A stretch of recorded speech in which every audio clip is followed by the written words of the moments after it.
తాళి యొక్క పవిత్రత గురించి చెప్పండి. తప్పకుండా అండి. ఇక్కడ ఒక చిన్న అంశం చెప్పాలి. తాళి అనేటువంటిది వివాహిత స్త్రీకి అతి పవిత్రమైనటువంటి అంశము.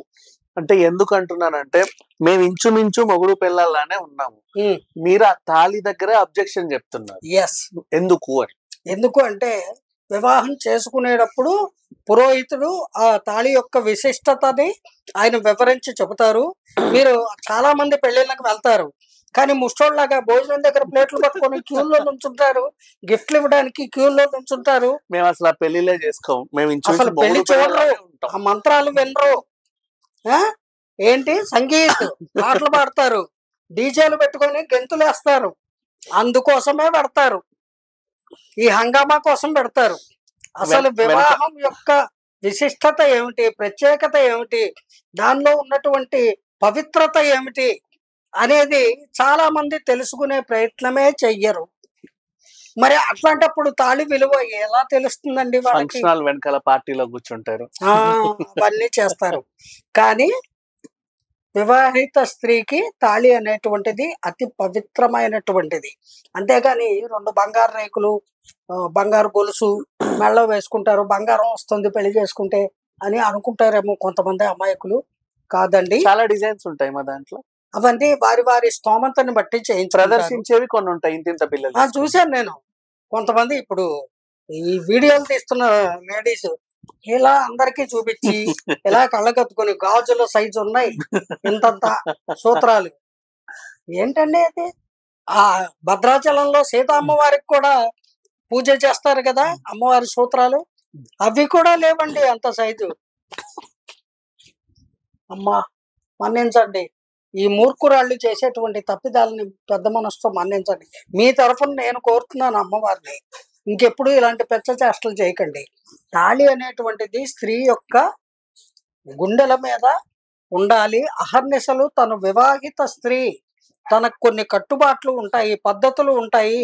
తన సంసారాన్ని తను ఏ విధంగా ముందుకు తీసుకువెళ్ళాలి, భర్త అత్తమామలతోటి, సంతానంతోటి, బంధుమిత్రులతోటి, చుట్టుపక్కల ఉన్న వాళ్ళతో ఏ విధంగా వివాహిత స్త్రీ ప్రవర్తించాలి అనేటువంటి బాధ్యతను అహర్నిశలు గుర్తు చేసేటువంటి ఆ మంగళసూత్రము, మంగళప్రదమైనటువంటి ఒక పవిత్రమైనటువంటి మంగళసూత్రము. దానిని ఇలా బహిర్గతంగా నాగేసుకున్నట్టు నేను కొనుక్కున్నా, చూసారా ఎంత డిజైన్ చూసారా అని ఎగ్జిబిట్ చేయకూడదు.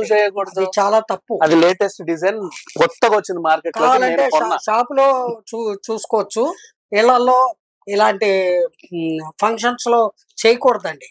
లేటెస్ట్ డిజైన్ పవిత్రమైనటువంటి తాళి, ఈ స్టోన్స్ కూడా కట్టిన తాళి భర్త మాత్రమే చూడడానికి అర్హుడు. పరపురుషులు గాని పర స్త్రీలు కూడా చూడకూడదండి. ఇందుకు ఉదాహరణ మీకు చెప్తాను.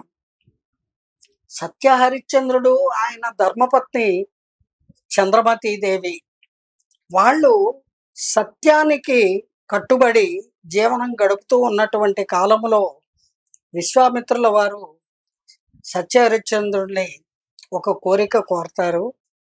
నా ఇష్టం వచ్చినప్పుడు ఈ కోరికని నెరవేర్చమని చెప్తాను, అప్పుడు నువ్వు నెరవేర్చాలి అనేసి వెళ్ళిపోతారు. ఆయన చక్కగా రాజ్యం వెళుతూ ఉండగా సడన్ గా వన్ ఫైన్ డే వచ్చి, నాకు ఇది కావాలి, అది కావాలి, నీ రాజ్యం కావాలి, ఈ నగలు కావాలి, సైన్యం కావాలి, మొత్తం అన్ని దోచేసుకుంటాడు. అన్నీ అయిపోయిన తర్వాత విడిచిపెట్టకుండా, ఇంకా నాకు వడ్డీ బాకీ ఉన్నావు, అది ఉన్నావు, ఇది ఉన్నావు అంటే, సత్యహరిశ్చంద్రుడి కథ అందరికీ తెలుసు కదా. ఏమోనండి, కొందరికి తెలిసి కూడా ఉండకపోవచ్చు. అయితే ఆ మహానుభావుడు, సత్యం కోసమే జీవించిన సత్యహరిశ్చంద్రుడు కాటికాపరిగా చివరికి జీవనం కొనసాగిస్తున్నటువంటి సమయంలో పాము కాటుకు గురయ్యి ఒక్కగానొక్క కుమారుడైన లోహితాసుడు మరణిస్తాడు. అప్పుడు చంద్రమతీదేవి మరణించిన తన శిశువుని చేతిలో పట్టుకొని మోసుకొని శ్మశానం దగ్గరికి వస్తుంది. అతను కాటి కాపరిగా అడ్డగిస్తాడు. కాటి సుంకము చెల్లిస్తే గాని శవదహనానికి కుదరదు అని చెబుతాడు. నాయన, నా దగ్గర సుంకం చెల్లించడానికి ఏమీ లేదు అంటుంది ఆవిడ. అబద్ధం చెప్తున్నావు, నీ మెడలో మంగళసూత్రం ఉంది, దానిని కాటి సుంకముగా చెల్లించు తల్లి, అప్పుడు నువ్వు ఈ మృత కళేబరాన్ని లోపలికి తీసుకురావడానికి నీకు ప్రవేశం ఉంటుంది అని చెప్తాడు. వెంటనే ఆ మృత కళేబరాన్ని కింద పెట్టి ఆయన పాదాలని పట్టుకొని దుఃఖిస్తుంది చంద్రమతి. ఎందుకు తల్లి దుఃఖిస్తున్నావు అంటే, ఈ పవిత్రమైన మాంగళ్యాన్ని ఎవరైతే నాకు కట్టారో ఆ యొక్క భర్తకి తప్ప నా మంగళసూత్రము ఎవరికీ కనిపించదు. పతివ్రతామ తల్లుల యొక్క మాంగళ్యము తాళి కట్టిన భర్తకి తప్ప ఎవరికి కనబడదు, ఎవరు చూడకూడదు అని మనకి ఈ కథ ద్వారా అర్థమయ్యేటువంటి అంశం. అంతేగాని ఫ్యాషన్ పెరడ్ పెట్టి మీరు చూపించడానికి అదేమి కోకలు రైకలు లేదా 1 గ్రామ్ గోల్డ్ నగలు కాదండి, పవిత్రమైన మాంగళ్యము. ఆ మాంగళ్యం పవిత్రతని కూడా అపవిత్రం చేస్తున్న మహిళామణులు ఉన్నారు. అమ్మా తల్లులారా, దయచేసి మీ పద్ధతులు మార్చుకోండి అమ్మా, కొంచెం తెలుసుకోండి. తెలియకపోతే తెలిసిన వాళ్ళని అడిగి తెలుసుకొని తదనుగుణంగా నడుచుకోండి. అంతేగాని మన సంస్కృతిని సంప్రదాయాల్ని ఈ మీరు ఇలాగా మట్టిపాలు చేయడం అనేది భావ్యం కాదు తల్లి. అంత బానే ఉంది. ఇప్పుడు పేరంటానికి మగాళ్ళు ఎందుకు రావద్దు, ఎందుకు కాళ్ళకు పసుపు రాసుకోకూడదు, ఎందుకు ఇక్కడ ఇవన్నీ పెట్టుకోవద్దు, మగాడు అంటేనే మ్యాన్, వాయినం ఎందుకు పుచ్చుకోకూడదు. ఎందుకంటే పురుషుడికి వాయినాలు పుచ్చుకునే అర్హత లేదండి. ఓకే, స్త్రీలకు మాత్రమే ఉంటుంది. ఈ నోములు వ్రతాలు ఇవన్నీ తన యొక్క భర్త పిల్లలు సంసారము సౌభాగ్యంతో తొలతూగాలని, ఆయురారోగ్యాలతో ఉండాలి అని స్త్రీలు ఆచరించేటువంటి వ్రతాలు ఇవన్నీ. మా భార్య కూడా బాగుండాలని మేము చేస్తాం వ్రతం. మగవాళ్ళు చేసే నోములు వ్రతాలు ఎక్కువ ఉండవండి. వాళ్ళు చేసేవి యజ్ఞ యాగాదులు వేరే ఉంటాయి, క్రతువులు. అంతేగాని ఈ నోములు వ్రతాలు అనేటువంటివి స్త్రీలకు మాత్రమే సంబంధించినవి. ఇప్పుడు వరలక్ష్మి వ్రతం అనే నోము పురుషుడి పాత్ర ఎంత వరకు ఉంటది దీంట్లో? అణుమాత్రం కూడా ఉండదండి. ఎందుకు ఉండదండి? అస్సలు ఉండదు. ఈ రోజు మా ఇంట్లో పండగ పూజ, తప్పు. పండగ అయినా సరే పూజ అయినా సరే పురుషులకి అక్కడ ఏమీ ప్రవేశము ఉండదు, ఉండకూడదు. స్త్రీలు మాత్రమే ఆచరించవలసినటువంటి వ్రతములు నోములు ఇవి. వాళ్ళు నోము చేసుకున్న తర్వాత, వ్రతము పూర్తయిన తర్వాత తీర్థ ప్రసాదాలు కుటుంబ సభ్యులందరికీ ఇస్తూ, అలాగే భర్తకు కూడా ఇచ్చి, తోరము రక్షాబంధనము అది కట్టుకొని భర్త పాదాలకి నమస్కరించి అతని ఆశీర్వాదము పొందవచ్చు, అంతవరకే. అంతేగాని వాడిని తీసుకొచ్చి పోతు పేరంటాన్ని పక్కన కూర్చోబెట్టుకొని పూజలో ఈ అంటూ కూర్చోకూడదు. చాలా అసభ్యంగా ఉంటుంది. మా ఊరు వైపు అంటే మా కృష్ణా గోదావరి జిల్లాల్లో కానీ తెలంగాణలో కానీ ఎక్కడా కూడా నాకు తెలిసి ఈ తెలుగు రాష్ట్రాల్లో ఎక్కడా కూడా ఇటువంటివి నేను చూడలేదు, వినలేదు. మొదటిసారి ఈ వీడియోల్లో చూస్తున్నాను. చాలా దురదృష్టం ఇలా చూడడము. చాలా అకృత్యాలకి పాల్పడుతున్నారు. అది చాలా తప్పండి. మగవాళ్ళకి పసుపు రాసి మెట్టలేసి కాళ్ళకి గజ్జెలు కట్టుకొని పారాయణ పూసుకొని ఇంత కుంకుమ పెట్టుకొని పసుపు రాసుకొని జడేసుకొని పూలు పెట్టుకుంటే ఆడారివాడు ఆడంగోడు అంటారు కదా. మగవాడు మెన్ అని అంటారా? అనరు కదా. మీకన్నా విజ్ఞత ఉండద్దండి. లేడీస్కి తెలియక రా కూర్చో అంటే ఎలా వచ్చారు? సిగ్గు ఎగ్గు లేకుండా కొంచెం ఆలోచించండి. పూజ అనంతరము వాళ్ళు వచ్చి ఇంట్లో మీరు ఇంకో రూమ్ లో కూర్చుంటే మీ పాదాలకు నమస్కరించి మీ బ్లెస్సింగ్స్ తీసుకోవాలి. మీ భార్యామణులు, మీ కూతుళ్ళు, అంతవరకే. మగవాళ్ళు ఈ నోముల్లో వ్రతాల్లో కూర్చోరండి. వాళ్ళు గృహప్రవేశము లేదా సత్యనారాయణ వ్రతము దంపతులు ఇద్దరూ కలిసి చేసేవి కొన్ని పూజలు ఉంటాయి. వాటికి మాత్రమే వాళ్ళు దంపతులు ఇద్దరూ అర్హులు. అంతేగాని ప్రతి పూజకి మగవాడు, ప్రతి నోముకి ప్రతి వ్రతానికి మగవాడు అర్హుడు కాదు. ఇవన్నీ కూడా పౌరోహితుల్ని అడిగితే, బ్రహ్మగారిని అడిగితే వివరాలు చెబుతారు. లేదా నోములు వ్రతములు కథా పుస్తకాలు ఉంటాయి, వాటిల్లో కూడా విధి విధానము రాస్తారు. అది చదివైనా తెలుసుకొని అడవచ్చు కదా. ఏంటి కక్కుర్తి పనులు? చాలా అసహ్యంగా ఉంది చూడడానికి. మానండి. ఇంతటితో మీరు ఇలాంటి దుశ్చర్యలు మానకపోతే హిందుత్వం భ్రష్టుపడుతుంది, సనాతన సాంప్రదాయాలు మంట కలిసిపోతాయి. గుర్తుంచుకోండి, దానికి కారకులు మీరే అవుతారు. మిమ్మల్ని అందరూ ఇలా వేలెత్తి చూపిస్తారు, నిందిస్తారు, ఊరుకోరు. తప్పండి. ఈ తప్పుని పదే పదే చేయకండి. ఇంతవరకు తెలుసో తెలియకో చేసి ఉంటే ఇక మీదటైనా మానుకోండి. అందరికీ శ్రేయస్కరము. సరే, ఇకపోతే పెళ్లికి పెళ్లి కొడుకుకి గిఫ్ట్లు వస్తాయి, పెళ్లి కూతురికి గిఫ్ట్లు వస్తాయి, తీసుకుంటాం. ఇంకేమైనా కొన్ని సందర్భాల్లో కూడా ఇస్తా ఉంటారు.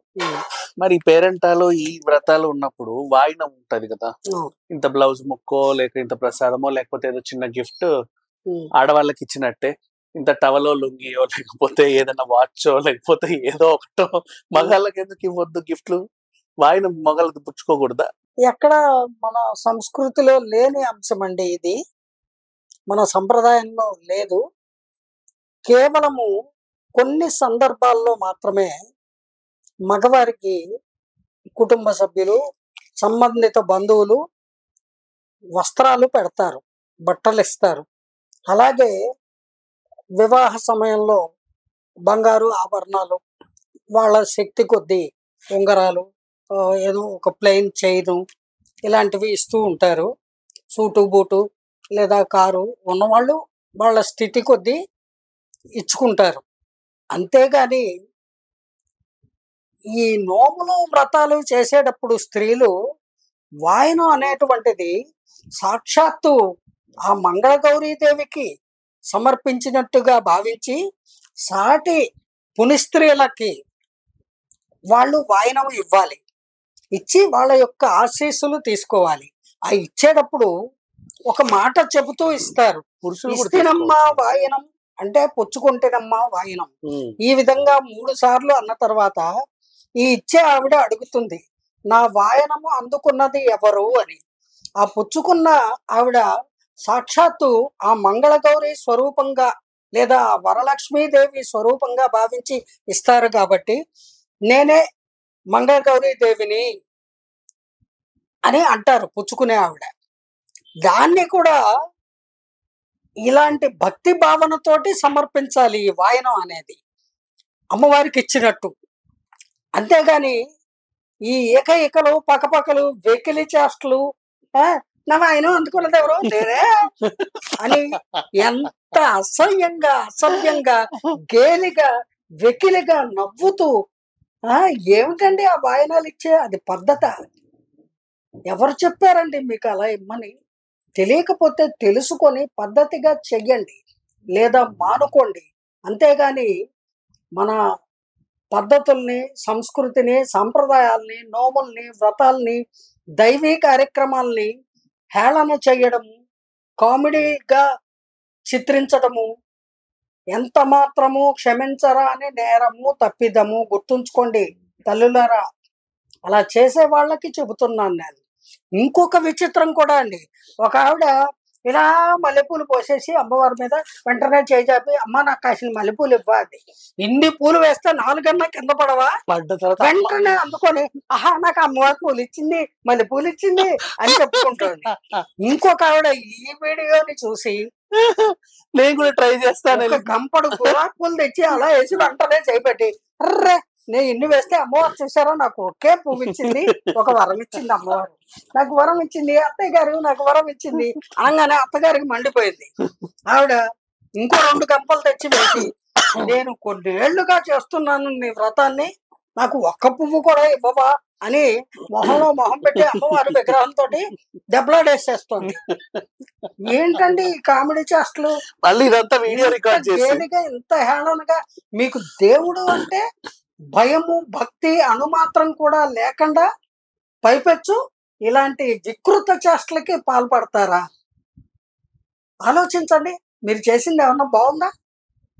చాలా అసభ్యంగా అసహ్యంగా ఉంది, హాస్యాస్పదంగా ఉంది, వికృతంగా ఉంది.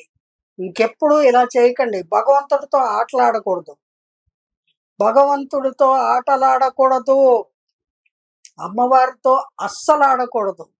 మీరు దేనిని ఆశించి ఈ పూజలు నోములు వ్రతాలు సంకల్పించారో అది దక్కకపోగా పైపెచ్చు సర్వభ్రష్టత్వం పట్టేటువంటి ఆస్కారం ఉంటుంది. తస్మాత్ జాగ్రత్త. జై గురుదేవ. Thank you ma'am.